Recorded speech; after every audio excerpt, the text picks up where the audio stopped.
The city of South Portland has a brand new trail guide and map highlighting 15 miles of hiking and walking trails throughout the city. Brian Knobloch talked with Councilman Tom Blake about the city's commitment to the trail system. Tom, we're here out by the mall, a long way from Bug Light and Mill Creek Park, but we're still part of the South Portland Trail system. Let's talk about the system as it is today. Well, when you're talking about trails, it's all about connections. It's just transportation in general. You want to be able to get from here to there. We have envisioned approximately 25 miles of hiking trails in South Portland, and our total length is about 6 miles wide. So right now we are about 4 miles from City Hall and from Bug Light, and our hope is that in the coming years we'll be able to walk from here to City Hall and basically from here to Canada, New Brunswick, and also to Key West, Florida. Trail system will connect pretty much nationwide. And so this would connect to the Eastern Trail system eventually? Yes, that's correct. We envision at some point you will see a trail, a sign on the Eastern Trail that will say Main Mall, 2 miles.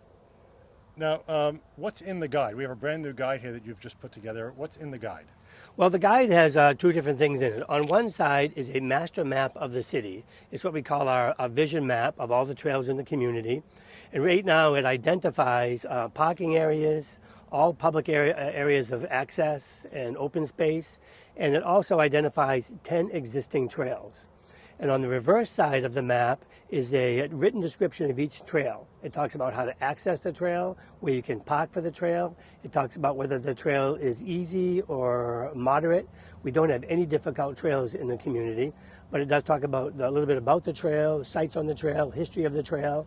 So anybody who purchases the map can pick it up and identify one of 10 trails that are currently in existence and go out and get a good exercise, anywhere from a half a mile to 6 miles. Now, South Portland has been a leader in the state in bike and pedestrian access. Why is that important to the town? Well, it's important for two reasons. One, walking and biking is an alternative means for transportation. And anytime we can get a vehicle off the road, we're improving our transportation system.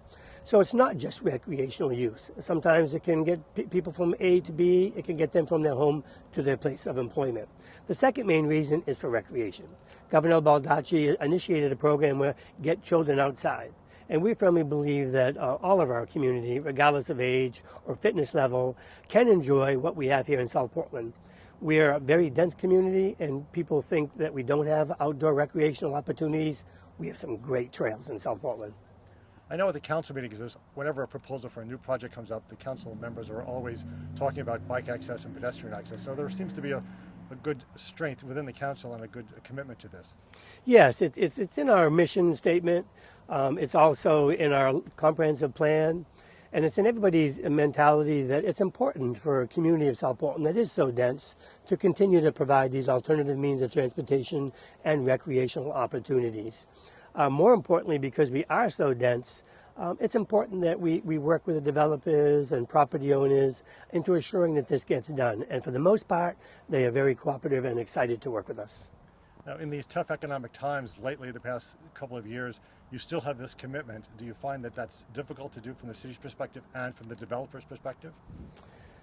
I don't really think it's more difficult. What we find the most difficult is easement negotiations. It's not so much money or trail building, because when we put a call out for people to help us build something, they're there. What's difficult in an urban area like this, regardless of the economic times, is getting the access. We have about 10,000 homes in the community and over 1,000 businesses. So getting everybody on the same page, getting from point A to point B, sometimes may take years.